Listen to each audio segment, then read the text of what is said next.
Tuesday, the 30th day of November 2021. Hello there and welcome to our second and final edition of News Tonight here on UBC TV. Let's first of all have a look at our main stories.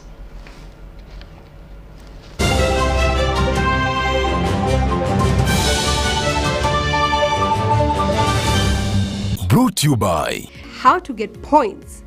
Just use MTN to make calls, send SMS, load airtime, buy bundles, or pay for MTN subscription services. Everywhere you go, MTN.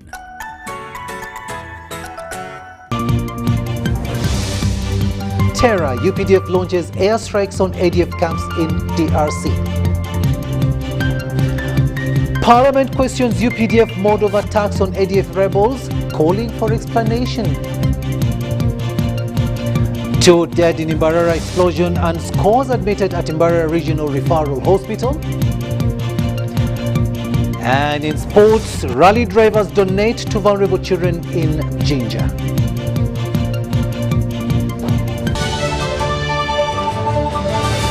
Was brought to you by Everywhere you go, MTN.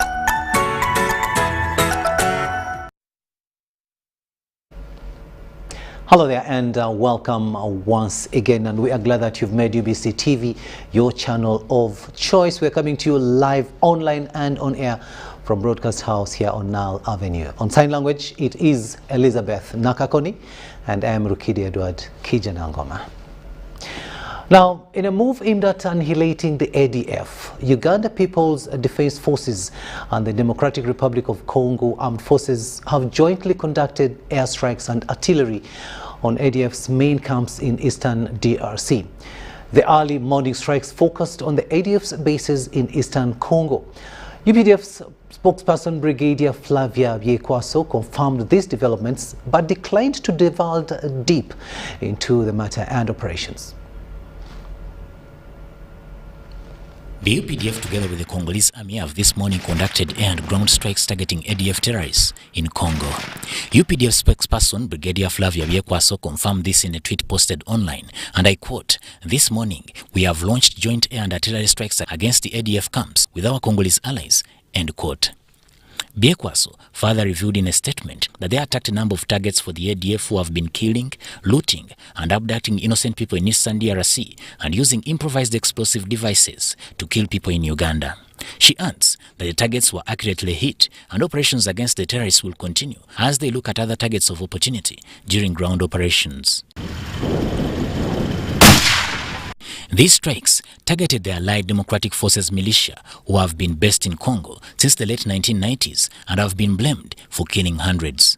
According to investigations, the recent wave of terror attacks in Uganda, which have claimed lives and left scores injured, have been orchestrated by this terror group. Uganda was given a green light by DRC's President Felix Tshisekedi to pursue the ADF terrorists who are on the run and camping in Congo. Samuel Senono, UBC News.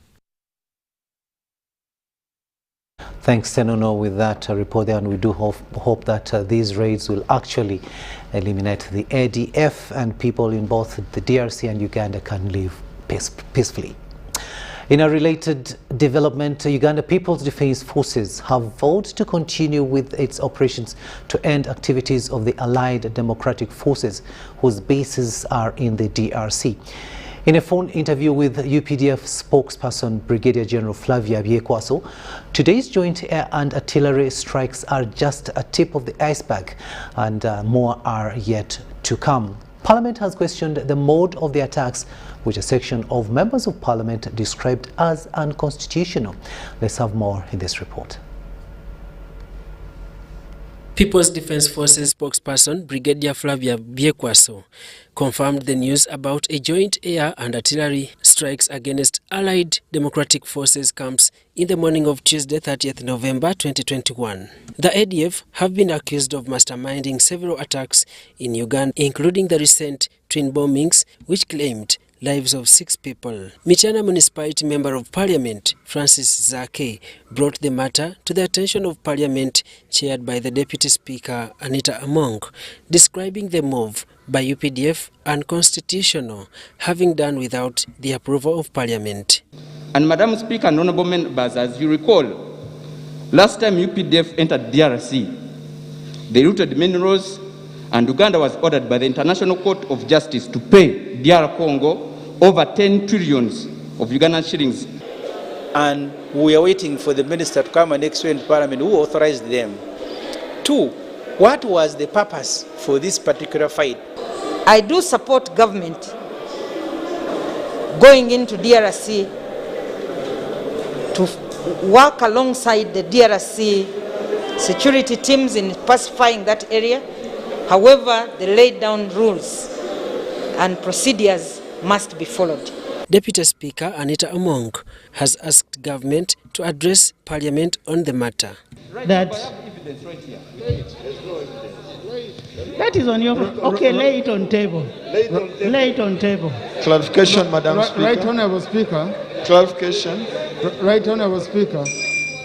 I just want to confirm to my colleague Zake that we are engaging Congolese authorities, not engaging in fighting in Congo. I thank you. Brigadier Flavia Biekwaso, on a phone interview, explains the urgency of the attacks, saying it's a drop in the ocean and more of the operations are yet to be carried out. This was very necessary. It was very necessary because it is incumbent on us to protect Uganda, to protect borders, to look for wherever they are, whoever causes trouble, whoever takes the rights of Uganda, we must look for them wherever they are. Yeah, so everything is necessary, but this was more necessary than I think the rest of the procedures, the rest of things, those can be put straight, according to, and I know whatever the procedure will or whatever it is, it will be addressed. But matters of security are, first of all, secret, and secondly, classified. You don't need to warn your enemy that I'm going to attack you. Government must be doing something.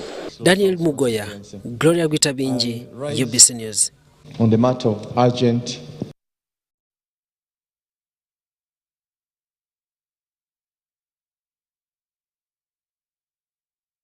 divergent views there from some members of parliament, and as far as this UPDF deployment to flush out the ADF in the DRC is concerned. But of course, one has to remember that it is for the benefit of the country that these deployments are taking place. Now to Mbarara, where at least 2 people are confirmed dead and scores critically injured following an explosion that went off in Kisenyi Cell, Kacheka division in Mbarara city. The explosion went off at midday, and according to police, it was caused by a scrap dealer who was attempting to cut a gas cylinder. We have more in this report. Shock this afternoon engulfed residents of Mbarara City following an explosion in Kisenyi Cell Kakoba division that killed 2 people, leaving scores critically injured. The injured are currently admitted at Mbarara Hospital. The deceased were only identified as Beka and Hussein, all scrap dealers in the area.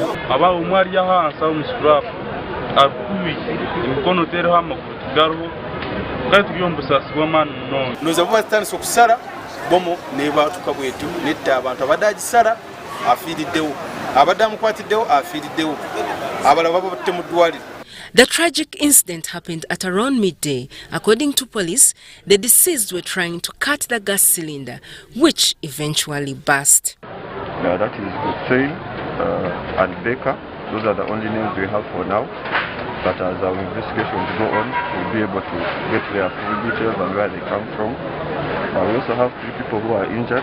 That is Kamsin Osham. This explosion occurred at a time when the country is making strides to recover from numerous bomb blasts that recently hit Kampala.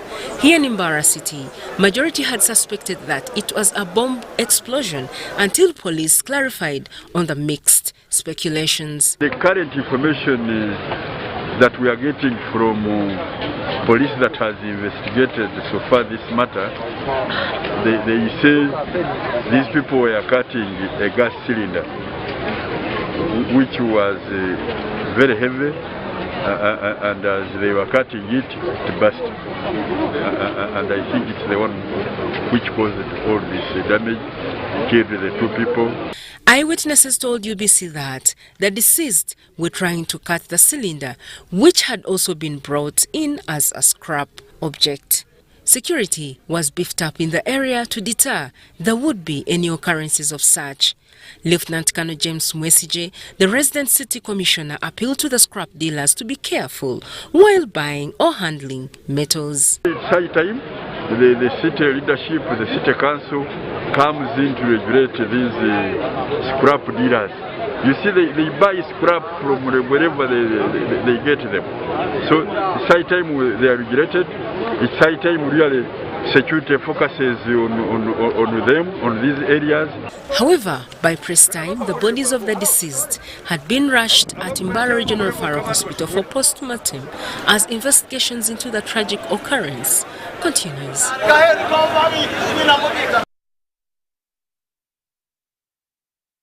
News indeed from Mbarara City. To Kayunga now, where 6 candidates have been nominated to run for the Kayunga District LC5 chairperson. The candidates will conduct their campaigns under the scientific state standard guidelines by the Ministry of Health to avoid the spread of COVID-19 pandemic.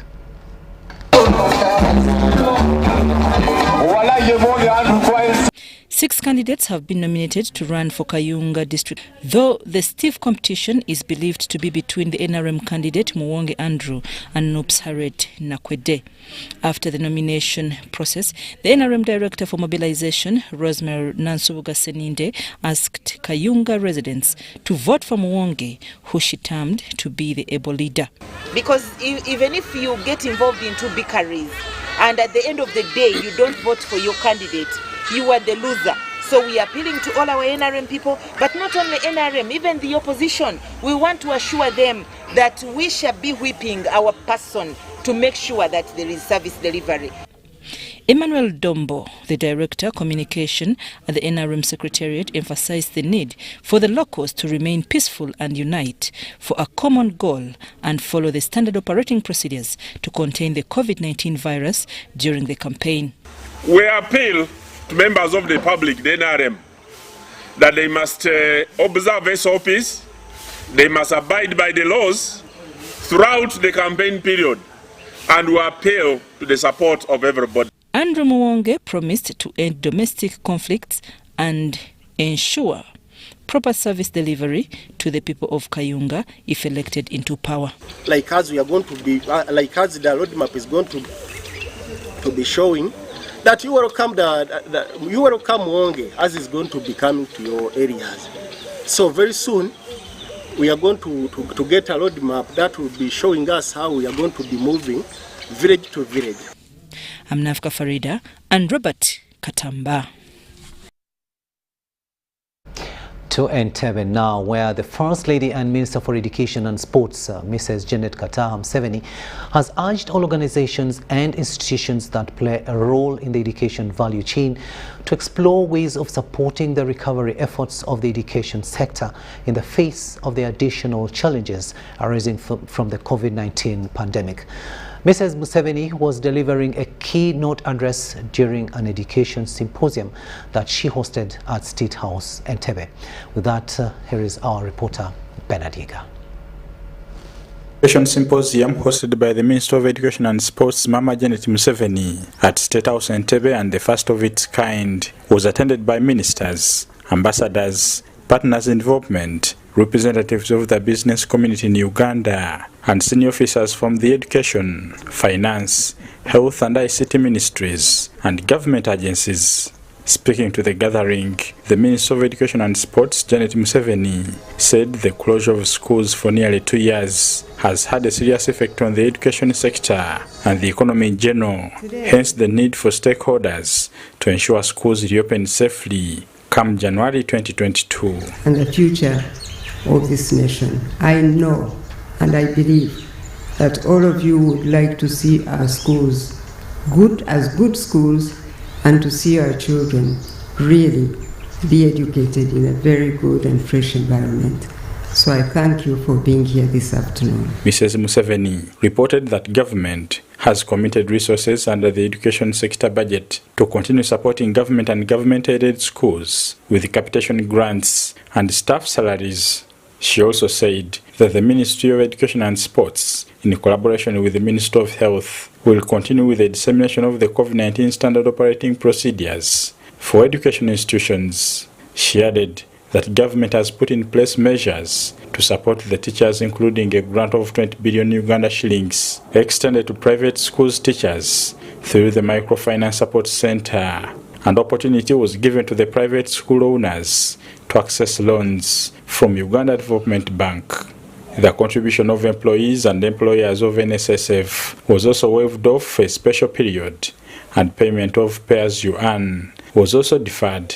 Education institutions with outstanding loans were advised to approach their respective banks to reschedule their loans, and vaccination of teachers, non-teaching staff and students above 18 in education institutions has been prioritized. According to a problem statement presented by Dr. Kedres to the agenda, the direct education standards, interventions that require urgent support as schools reopen include engaging learners in accelerated learning to help them recover the lost time. Many of our learners have possibly regressed because they have even forgotten the little that they had learned.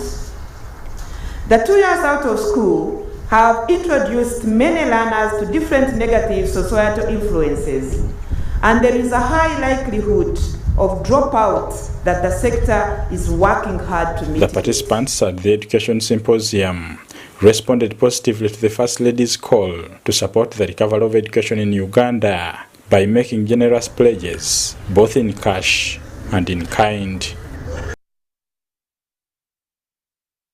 Banadiga with that report there. 20 years of activism. The Interreligious Council of Uganda has marked 20 years of service. Now, the body that was formed to unite religions in the country against HIV and AIDS and the promotion of peace boasts of positivity along the journey, as we hear in this report. The Interreligious Council of Uganda is celebrating 20 years of service, uniting the nation and advocating for peace among the natives.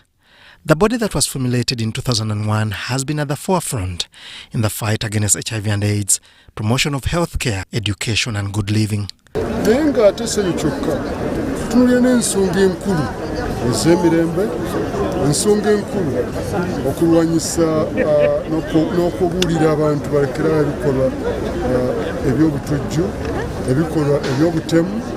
For the COVID-19 pandemic, the Interreligious Council says they played a big role strengthening the families, a key component when schools were lock and key, advocating for home worship. The family is central to social order and also economic development. Start with the family and the rest you will be able to handle. The main message, however, has been the promotion of peace amid its insurgencies by the ADF, destabilizing the nation.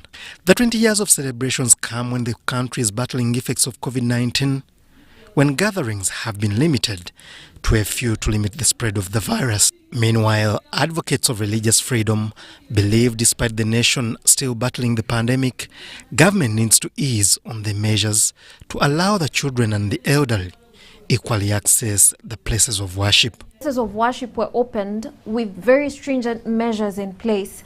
Only 200 persons were allowed to gather in any place of worship, and there is no rationale behind the 200 cap on gathering. And then young children below the age of 12 and elderly persons were not allowed to congregate in places of worship. We still do not have a scientific basis for this rationale. Modern religion that was introduced in 1877 by Muslim traders and later followed by the Anglicans and Catholics has had a great impact to society, where 98% of the population is currently affiliated to a religion. Emon Ngabo with that report. Now, the Ministry of Health is in pipeline to institute a policy to integrate non-communicable diseases into HIV treatment and care. This as the number of Ugandans dying from HIV/AIDS-related ailments is greatly reducing. However, there are more people dying from non-communicable diseases like hypertension and diabetes. As HIV and AIDS pandemic celebrates 39 years of infecting and affecting Ugandans, reports coming from the HIV and AIDS stakeholders indicate decreasing AIDS-related mortalities and an increase in non-communicable diseases. Uganda has made a lot of progress in the fight against HIV and AIDS, which has led to a reduction in the country's HIV prevalence rate from 18% in the 1980s to 6.2% currently. What has happened is that ever since they adopted the policy of test and treat in 2016, many of the people have gone on to ART, that is antiretroviral treatment. And that has translated into many people now not dying but having the will to live. As persons living positively with HIV remain on antiretroviral therapy, aging coupled with lifestyle put them at risk of developing non-communicable diseases. One of the issues I've noticed, of course, is that as you live longer, you get my age, I'm over 60 now, you are in the range of what they call non-communicable diseases. Now, non-communicable diseases mean that opposed to HIV that you cannot transmit them.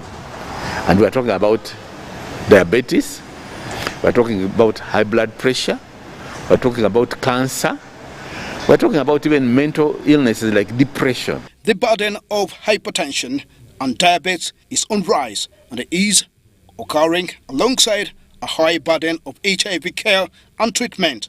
According to World Health Organization, each year more than 15 million people die from NCD between the ages of 30 to 69, and 85% of these premature deaths occur in low and middle income countries. Diabetes and hypertension are chronic illnesses that need lifelong treatment. And if these conditions are not managed very well, people go on to develop complications such as kidney disease requiring dialysis, strokes. They go on to develop blindness. Some develop foot ulcers that never heal, and they require amputation of the foot. The management of NCDs includes detecting, screening, and providing access to palliative care for people in need. Leveraging the existing HIV infrastructure for NCD care is feasible with various approaches by the Ministry of Health. That has translated into many people now not dying but having the will to live. So people are no longer dying from HIV. Could be dying from stress, could be accident, could be actually non-communicable diseases. That is why we want to integrate it. Wakiso Health Center 4 is one of the pilot centers where HIV and NCD treatment is being integrated. The benefits of integrating HIV and AIDS care and treatment and non-communicable diseases are immense, according to a clinical officer at Wakiso Health Center 4, Nakiseka Mary Margaret. There has been improved service delivery.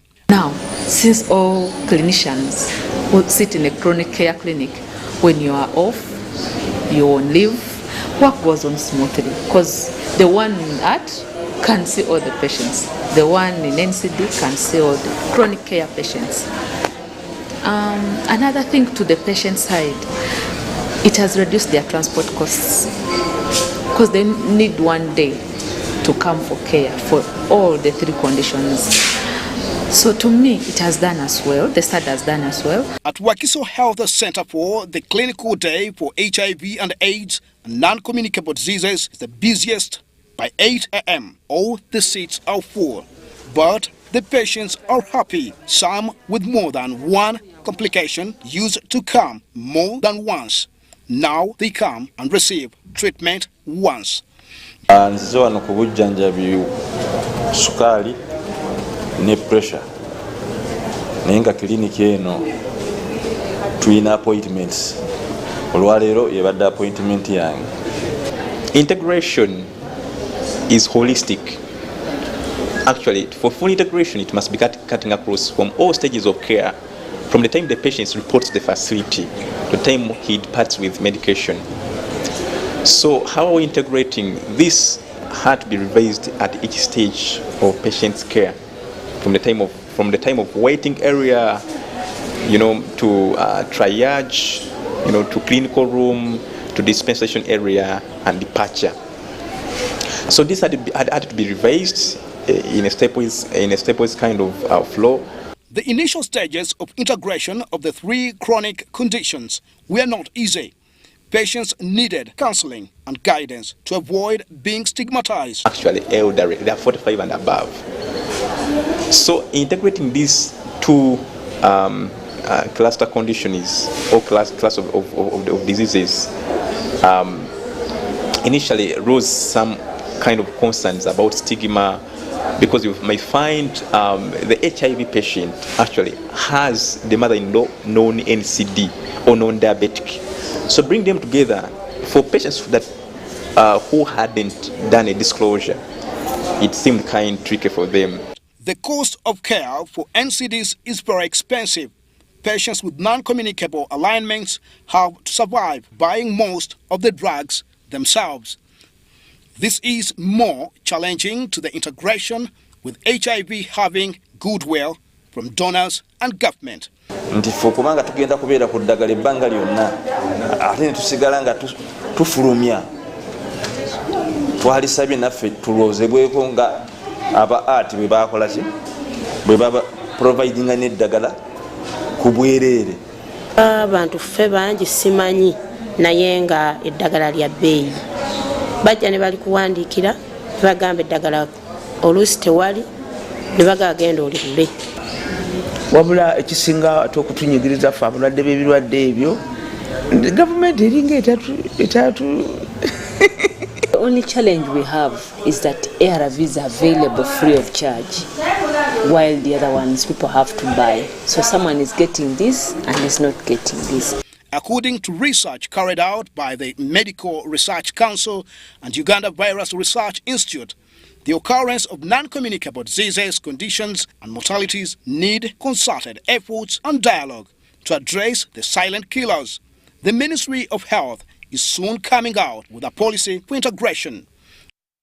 Needs to make sure that those are looked at, but we think that if this integrated approach works well, we will work at the policy level to make sure that we do more integrated care for our patients, so that we update the guidelines, we update the policies to ensure that this becomes standard of care. Diabetes and hypertension, if not handled very well, they result in 2 very bad complications.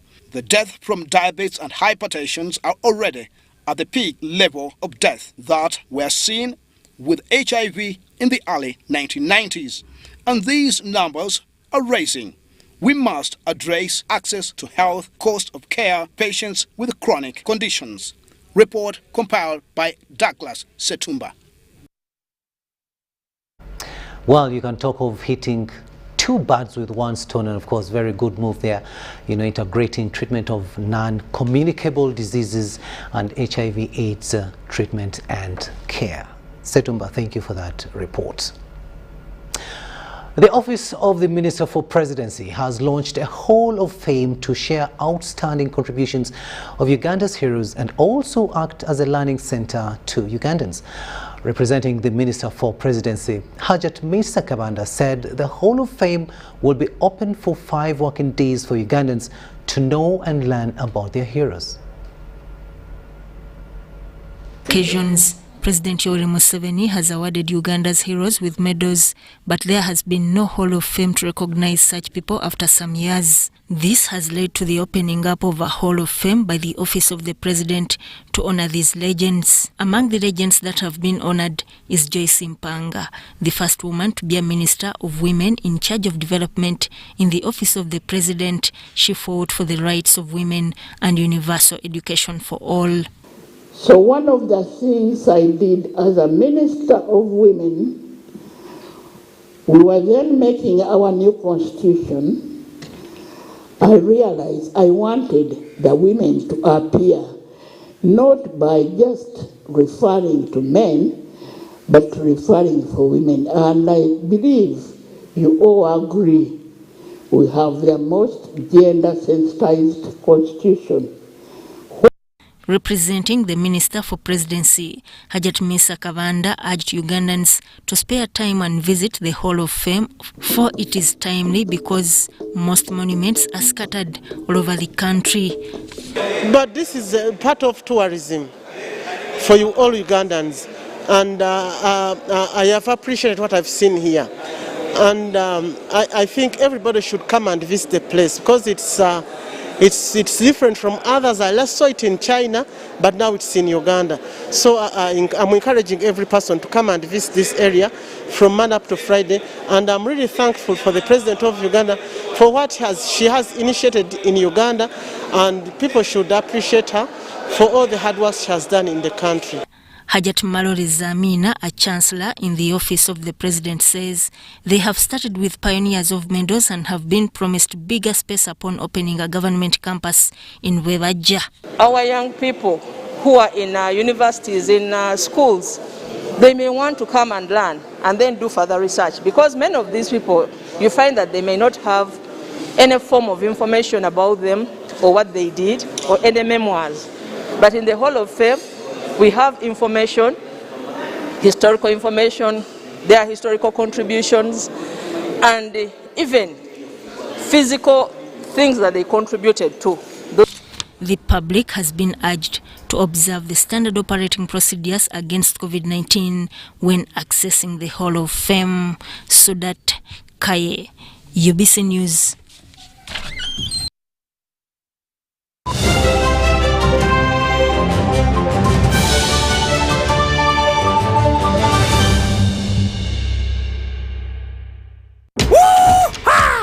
Guletede MTN Kabode esimu ya smart gyosobola okwefunira olwo n'ogisasula mpola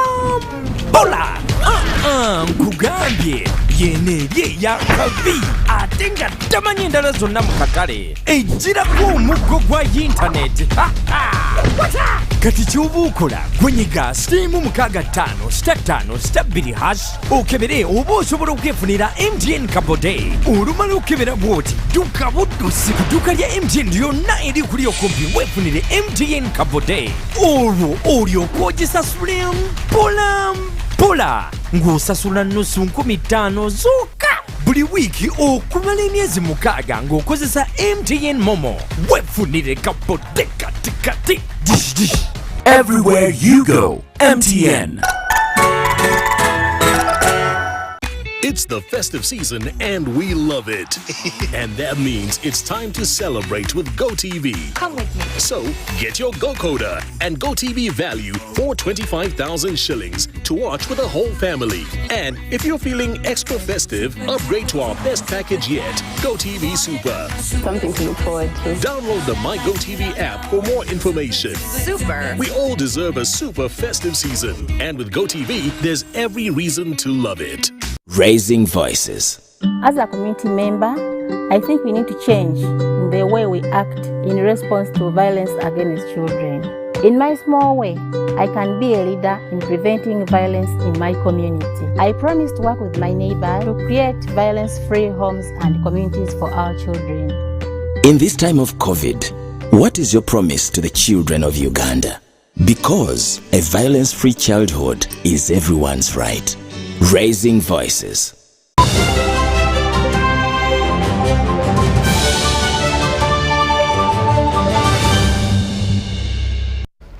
Welcome back from that break, and this is News Tonight here on UBC TV.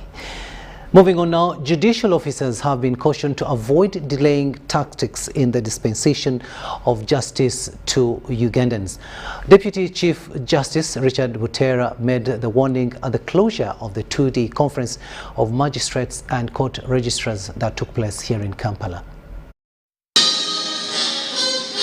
Magistrates and registrars have completed the 2 days conference, which was held at Mistil Hotel in Kampala. While closing the 2 days conference, the Deputy Chief Justice Richard Butera cautioned the judicial officials on prioritization of case handling. Judicial officers have obligation to identify and appreciate the justice needs of the various court users we serve. A person shall be entitled to a fair, speedy, and public hearing before an impartial and independent court or tribunal. Your Worships, the article commands us to administer justice fairly and expeditiously. Butera also urged magistrates and registrars to speed up trials to avoid fluctuations to litigants. Delayed judgments are very frustrating. Parties have traveled to court to receive their judgments 10 times over, and they informed the judgments are not ready. The 60-day rule on timely delivery of judgments should be observed by all of us. Your supervisor feels good to see that you are doing good, and I implore you to continue doing good. Deny the opportunity to those who feel they want to do wrong to you, and we shall all live a happy life and be able to enjoy the fruits of the new judiciary. In attendance was the Registrar Judicial Training Institute, Mary Kaitesi. My Lord, the other issue that mainly came up was the issue of promotions, where we've seen that a number of people are joining from the outside to the bench, and they request that you indulge the Commission to also see the process of movement upwards within judiciary move faster. Deborah Namamonde, Nantongo Rebecca, UBC News. Thank you very much.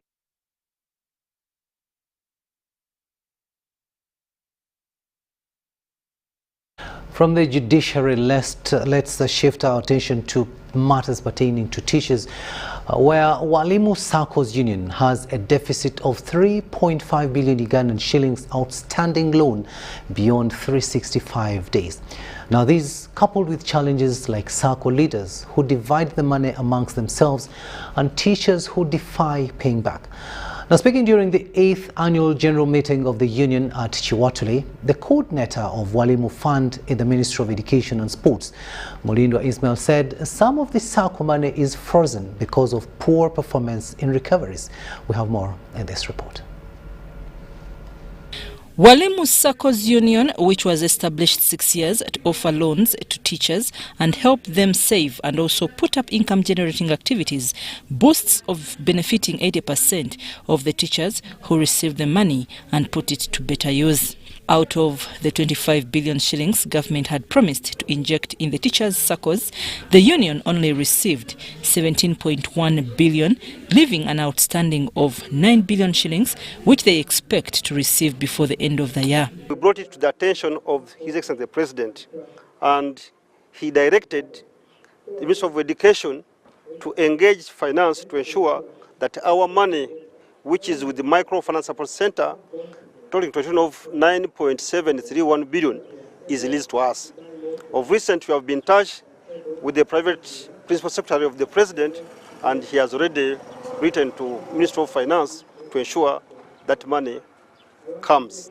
The SACCO's union is grappling with recovery challenges and is currently having a deficit of 3.5 billion shillings. They are struggling to collect from the teachers. The management has put in place an arbitrary committee and has forwarded some cases of defaulters to the CID, IGG and the State House Anti-Corruption Unit. Through the engagement with the police and the Office of the Anti-Corruption Units, some are paying back. But those headliners, we are determined to take them to courts of law to ensure that justice prevails.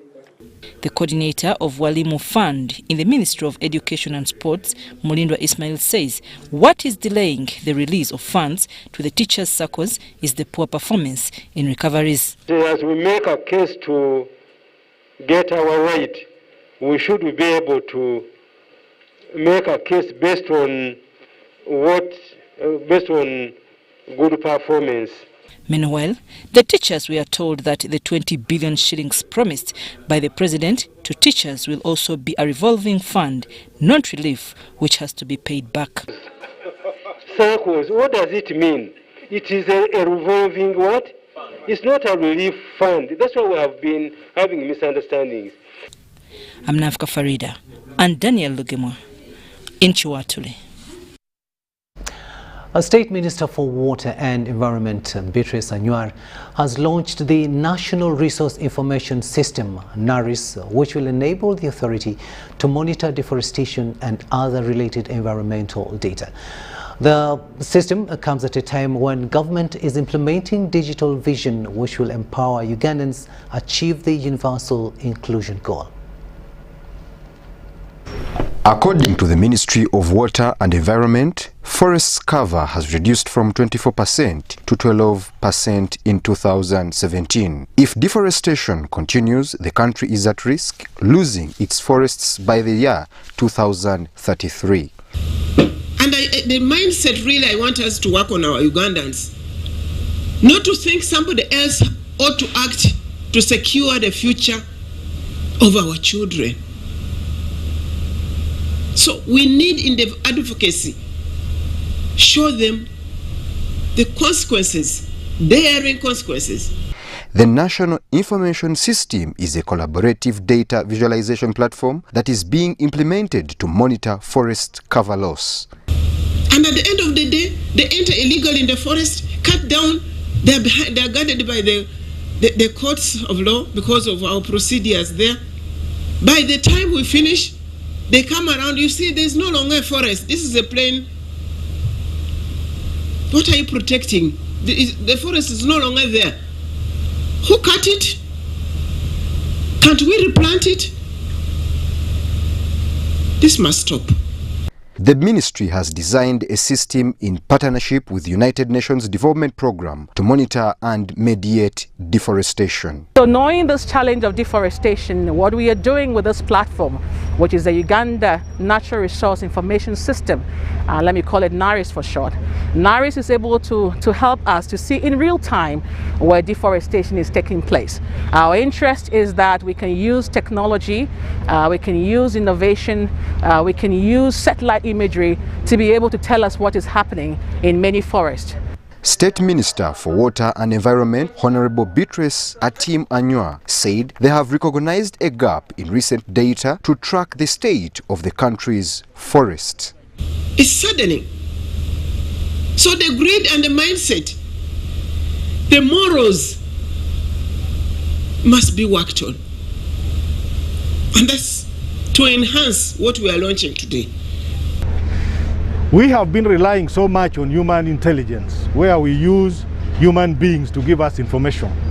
But a system like this is going to use technology, it is going to use science, it is going to use few people seated in offices with machines which are capable of using satellites to relay information to the ground, interpreting it, and then you model and then you get the information you need. The platform can be used online and consists of desktop and mobile application for the use in both office and field location. This will support and provide credible information to influence decision-making on resource mobilization and relating to deforestation in Uganda. Haruna Mutesa Asira, Tumwine Brian Vyaruhanga, UBC News.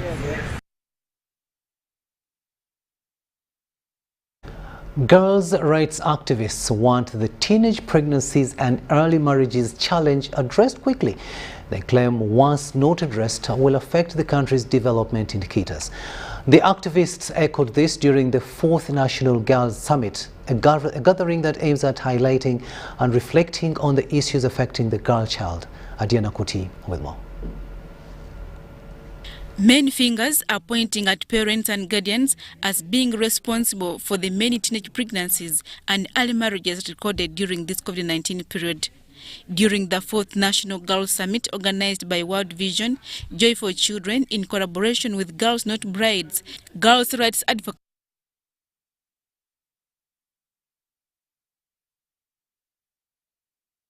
urgent intervention focused on averting teenage pregnancies and early marriages. From the economic point of view, is that the majority of the girls who get married cannot be able to contribute economically to the country because they leave the country, they leave education when they are young. They don't get enough skills for gainful employment. So majority of them, we are going to find them doing some jobs that are not earning them enough to be able to support the economy.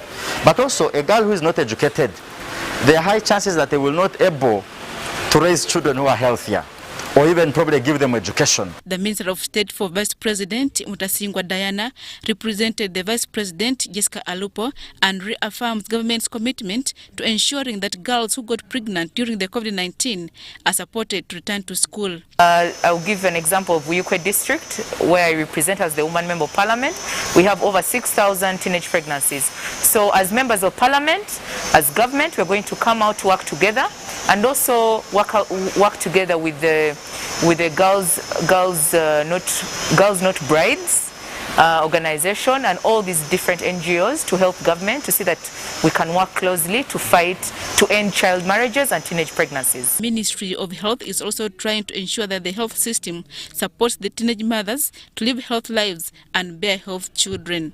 In the health sector, for us, our most important objective is to make sure that these children are safe and they are healthy and they survive. So we have introduced services, adolescent-friendly services in the health units to receive these children when they are pregnant so they can actually receive adequate antenatal care services.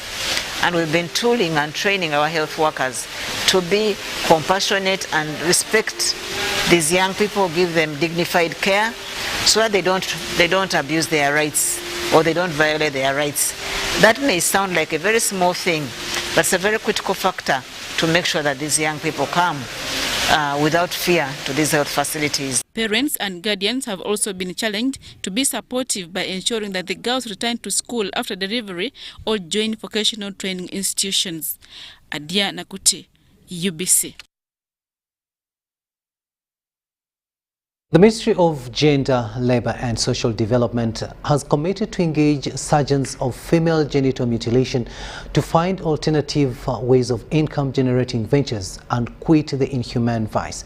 The State Minister for Culture, Peace Mutuzo, while launching a pro-social game for the prevention of gender-based violence, emphasized the government's commitment of supporting programs intending to eliminate violence against children.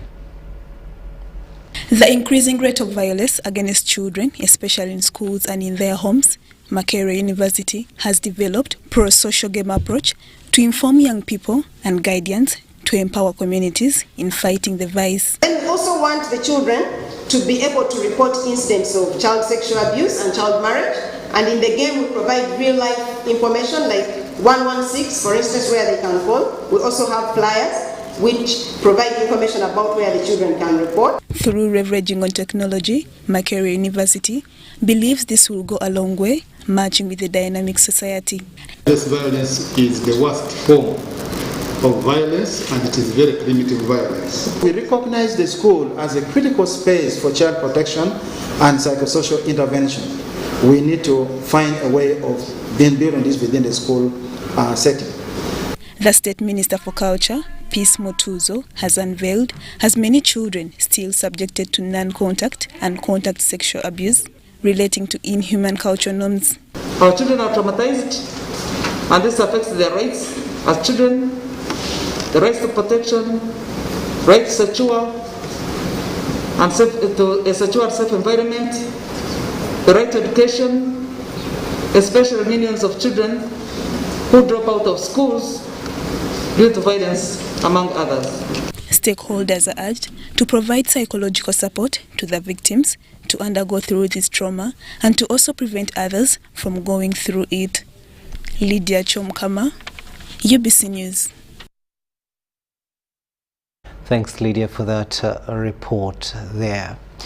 Makerere University Research and Innovation Fund has organized a police training programs project workshop that's aimed at promoting community policing by integrating soft skills instead of applying brutality measures. While at the event organized at Nikan Resort Hotel, Lueza, researchers say this will resurrect the relationship between security agencies and the public.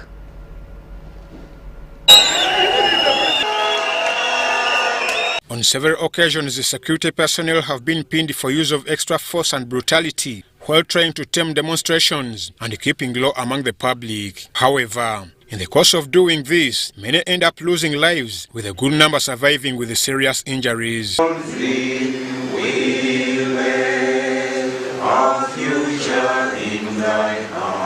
This is what prompted a team of researchers from Makerere University to come up with a police training program aimed at equipping police agencies with soft skills when executing their work in communities rather than brutality. According to researchers, this has sparked off a mixed-up ideology in a relationship between security agencies and the public. To bridge the gap of miscommunication between the two parties, the government set aside a fund to facilitate a project of integration through soft skills at Makerere University to sensitize security personnel on how to deal with the public. Someone made an inquiry and shouted at you. You would probably hesitate to ask the next question because you're scared or you fear the response. So we believe that with training and more capacity building, we can all achieve better, and that we are best suited to find the solutions that we need for our problems. While unveiling the project amidst a team of police officers among other security agencies, Dr. Badru Mosisi, the principal investigator, urged the officers to use the soft skills program, as this will create harmony between them and the public. The police is that they are always working in the communities. Some of the communities members may be provocative, others are hardcore criminals, others are suspects. But the way we handle people in different categories should depend on the situation. Not using the same method you would use to arrest a hardcore criminal is the same method you use, let's say, to arrest somebody who is violating curfew. The Director of Human Resource Development, Uganda Police Force, AIGP Godfrey Goloba, who was the guest of honor, said the program will clear the fading image of police. It is my hope that this great team assembled here, by the time we are done, maybe we will have come to some sort of a conclusion that this is going to be the right direction for police to handle, or on the way to handle people, and that will go down to our syllabuses. I'm Ivan Juko, reporting from Reza. Uganda Technical College Kichwamba, in partnership with ECHOLINK Technologies Group, have launched an innovative platform that will see graduates gain entry into the labour market. Technical Vocational Education and Training TVET policy is to support the creation of needed transformational labour market as opposed to just acquisition of educational certificates. And as we hear from our reporter Sandra Kahunde, the platform targets all Ugandans in need of skills for employment. It is through your commitment and hard work that we are celebrating this day. I therefore take this opportunity to launch the mobile Funde digital platform for access by the market for God and my country. The policy emphasizes a flexible workplace-oriented delivery when compared with the theoretical knowledge acquisition under the current general education system, and it shifts TVET management from the government-led to public-private partnership delivery. Now with this app, it helps you cut out all those costs of middlemen, because you can get the service provider of any category directly from the app and without spending much, because all you need is to have your smartphone and your data, which you cannot compare with the cost of now looking physically to provide the service. It's through this partnership the college will receive proceeds from the Mobile Fund app, which comes at a time when government is urging training institutions to look for alternative sources of funding that can sustain the activities of the institute. An agreement of revenue sharing. Remember that before you get any revenue out of this app, it has really a lot of input. You have to do marketing, you have to do all this vetting of fundis. The majority of that work is done by ECHOLINK. So Kichwamba now gains as a partner. We have a 5% of annual revenue sharing. So they get that. That is on the monetary side. Government applauds the private sector foundation, Uganda, for supporting government efforts in skilling Ugandans as well as other TVET providers in ensuring that all Ugandans access TVET. This training, from this particular training, a number of these skills which are really innovative, which we believe will be able to go a long way to meet the demand and the current and future demands in the market. And we think because of the nature of our training, of the way we have trained these technicians and fundis, the ones who are calling fundis, one is that we must give quality. And it has got advantages that we have a record of which technician has done which job. That gives you the assurance that if the work is not done very well, you don't have to pay next time or a third time or fourth time, because we know who did the work, we have our records, and you can come and say, hey, this job was not done very well, and we don't ask you for additional funds because it is still our responsibility. UTC Kichwaba and ECHOLINK technologies have been urged to reach many of the youths that have been trained through the different programs and help them access the market. Sandra Kahunde compiled this report. Now, newly appointed Industrial Training Council Chairperson Dr. Ruth Msoke has tasked parents to interest their children in vocational training at an early stage. Bienzika was leading council members to the Directorate of Industrial Training to equip themselves with the work of the agency. The Directorate of Industrial Training in the Ministry of Education and Sport is to construct a one-stop business incubation center at Natete near Kampala. The Acting Director of Industrial Training, Patrick Byakatonda, says the 5 billion business center will generate income and train both staff and other customers in different vocational occupations. The Business Incubation Center is one of the priority areas in the new TVET policy. Now, the business is where business are hatched and then they are incubated. Byakatonda was conducting a formalization tour of the new Industrial Training Council at Lugogo, Sapolo Kagwa and Natete, where the Directorate is engaging in different business ventures. We have our own tailoring unit, so we make all our accessories. We can even make for other people. We make masks, we make shirts, and then we make embroidery. So once you see this one, this is a special set that's made here. The Chairperson Industrial Training Council, Dr. Ruth Msoke Bienzika, hailed the staff of DIT for their commitment towards promoting the skills industry. We must be sustainable. We must be able to be innovative. The situation whereby you sit and you're not innovative, we have to walk the talk. If we are saying that vocational skills create employment, why not starting it at DIT? And that is what we are trying to do, to ensure that even when we use our staff to assess, they have to go and assess and verify. They are assessing something that they know and they are able to show that they have the skills as well.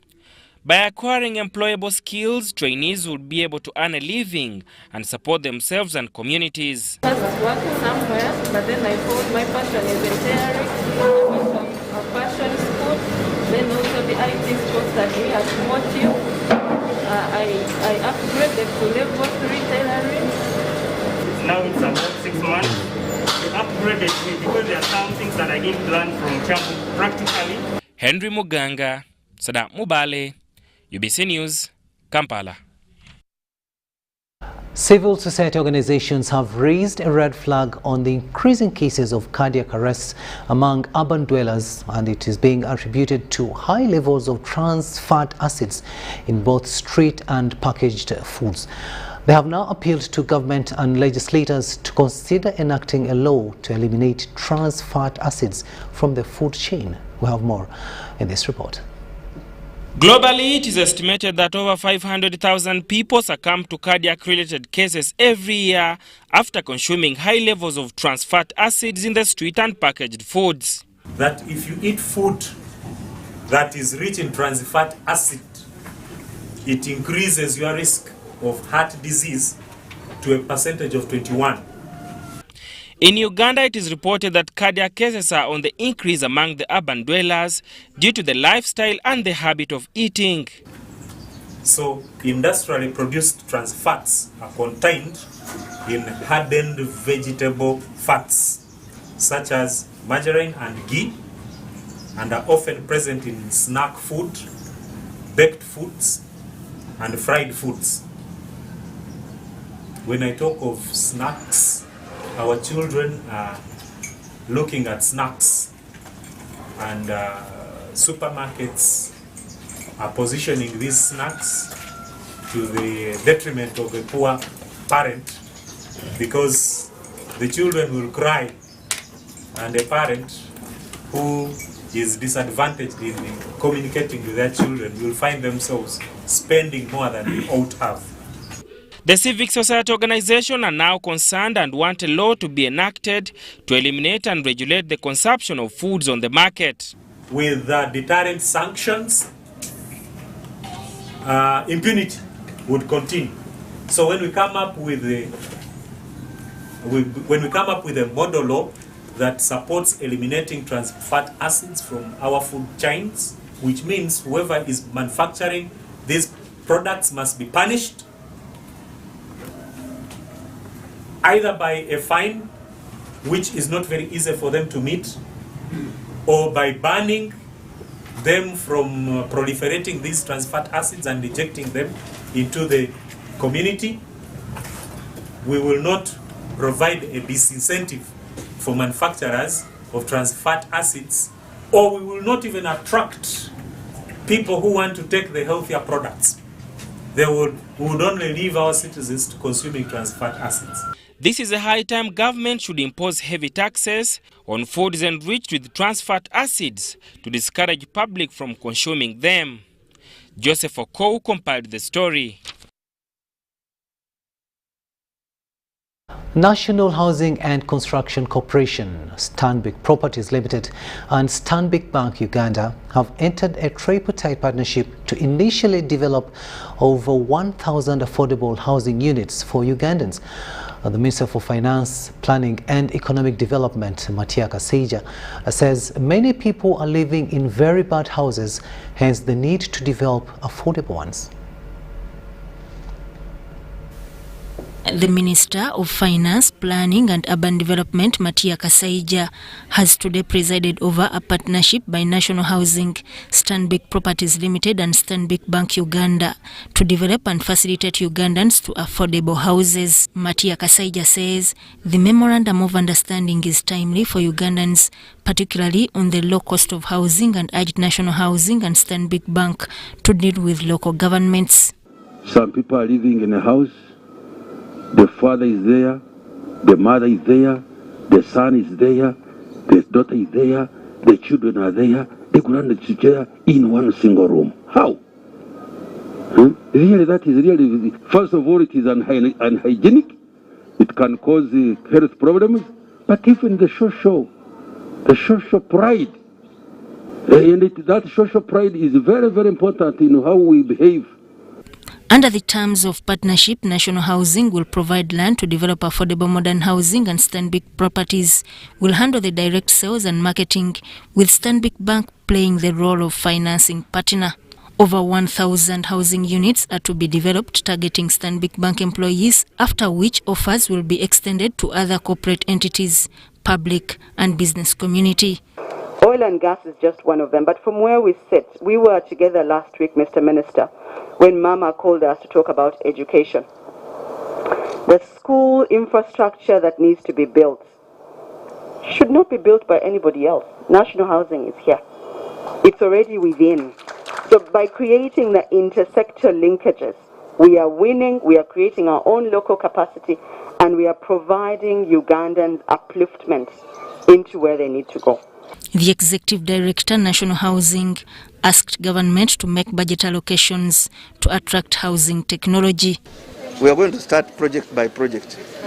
Already we have land as a national housing. So then when we put up an estate, we expect that Ugandans should be able to appreciate that the product has come down, is in a good location, and is well serviced. This is what Ugandans should expect. And it is starting in Kampala, it will go to the cities, it will go to the municipalities, it will go countrywide. State Minister, Housing and Urban Development, Persis Namuganza, says COVID-19 revealed the importance of the housing sector when it came to self-isolation and quarantine. I'm happy about this relationship, and I pray that this partnership will grow and grow.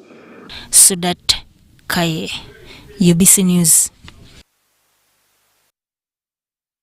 Business News is up next after this short break.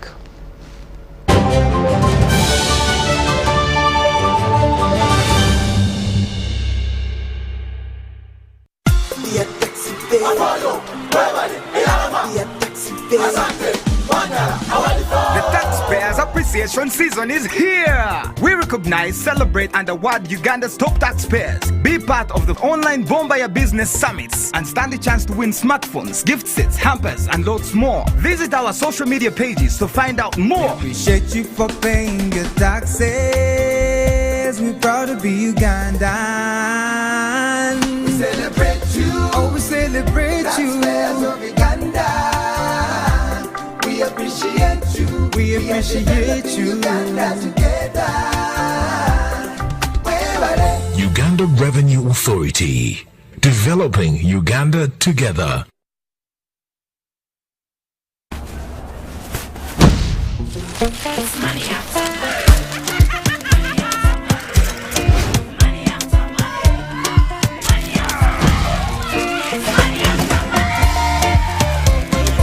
Transact and win money after money with Airtel Money. 1.5 billion shillings in cash prizes up for grabs.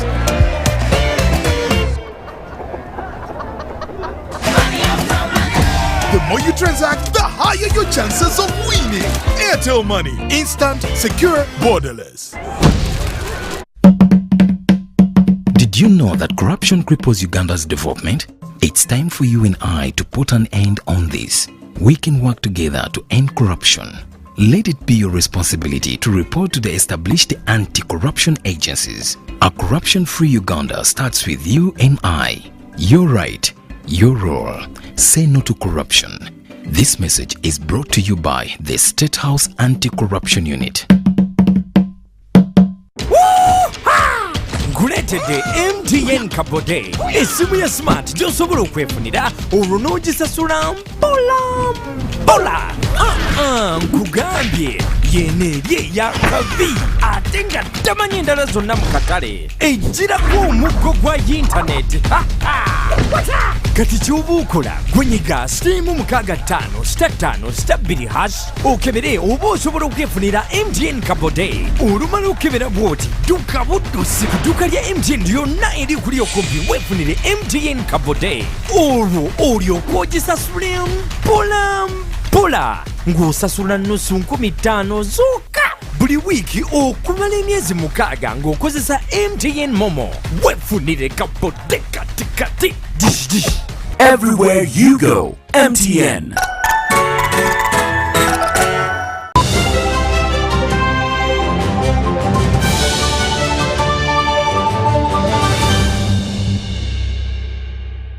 Welcome back from that short break, and this is News Tonight here on UBC TV. Now let's have a look at what's happening in the world of business. Uganda's annual inflation rate has increased to 2.6% compared to last year's 1.9%, according to the report released by Uganda National Bureau of Statistics. The report also highlights that the increase in inflation was caused by a spike in commodity prices like food, fuel, and accommodation. Inflation rate has increased to 2.6% compared to last year's 1.9%, according to the report released by Uganda National Bureau of Statistics. The 2021 inflation increase was majorly driven by a spike in prices of commodities under food and non-alcoholic beverages, transport and housing. We noticed increases in prices of commodities like sugar, cooking oil, the bananas, the matoke that we eat, among others. Secondly, we saw an increase in transport inflation to 3.5%. Diesel and petrol topped the list for items with high increment in prices, with 3.7% and 3.3% respectively in 1 month. Diesel prices increasing at 3.7% monthly and 15.7% annually. And then petrol 3.3% monthly and 12.5% annually. However, there was a decrease in prices of commodities under personal care, social protection by 2.3%, recreation and sports at 0.8%, and clothing at 1.9%. We had recreation, sport and culture that decreased to minus 0.8%, and notable commodities among this is flowers, fresh flowers, veterinary services, cinema services, and package holidays. On the district basis, Mbale City topped in Uganda with the highest inflation increase rate of 3.5%, followed by Arua at 3.1%, while Mbarara was the least with 1.2%. The highest inflation was registered in Mbale at 3.5%. This was driven by annual food and non-alcoholic beverages inflation that increased to 6.4% in November 2021, up from 4.5% registered in October 2021. Sada Mubale, UBC News, Kampala. Agnes Nawire Sobola, the Acting Commissioner for Tax Investigation at Uganda Revenue Authority, has called upon Ugandans to support the tax body in the process of collecting taxes. Sobola noted that the development projects in the country can only be funded well when taxpayers comply with the spirit of nation building. The authority has intensified the move for community involvement in tax collection processes by educating the masses why taxes need to be paid. The Acting Commissioner for Tax Investigation at URA, Agnes Nawire, is calling upon Ugandans to pay taxes willingly. We are having a government holistic approach where everyone that is in the government should support Uganda Revenue Authority. So we call upon the government agencies and more so the Ugandans to come on board. This is our country. No one else will come and fund the programs of this country. The roads that we are talking about, that they are not being fixed, lack of medicine in hospitals, issues of schools, we cannot have that unless as Ugandans we come up and bring whatever you have to bring so that we generate enough revenue to fund the government expenditure. James Kamara, Manager, Ethics and Integrity at URA, tasked members of the public to report both the staff and members of the public involved in tax evasions. Going forward, we'll be dealing with the corrupt and the ones who have been corrupted. In the past, for example, for me, we've been dealing with staff. If we find a staff corrupt, facilitating fraud, or if it's misleading the taxpayers, we bring him to book. In the past, we deal with the staff alone. Going forward, it is going to be a two-way. If we get the person offering a bribe and the one receiving, both will be brought to book if we are to change our nation, Uganda. However, the business community in Zombo district complained of unclear tax charges in the work of starting businesses. Most of the taxpayers are misunderstanding the concept of the URA because of knowledge gap. And if you can bring down this educative forum down to the grassroots, I think would go a long way to, making people pay taxes. Tax holidays are given to established and very rich, powerful people, instead of giving the tax holidays to startups so that they can also come out. But you get those confusion. You are starting with a lot of taxes here and there.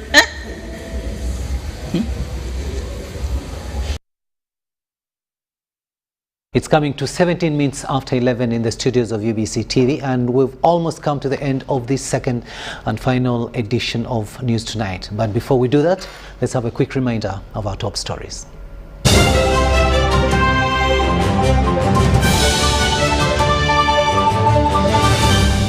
Brought to you by How to get points.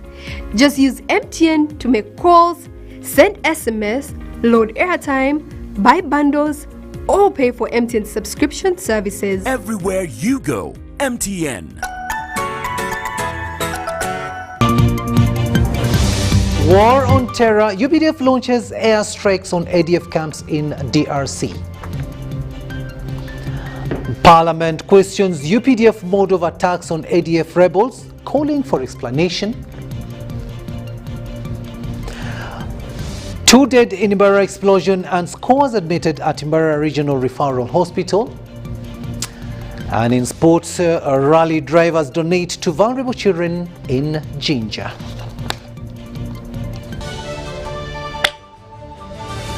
Was brought to you by Everywhere you go, MTN.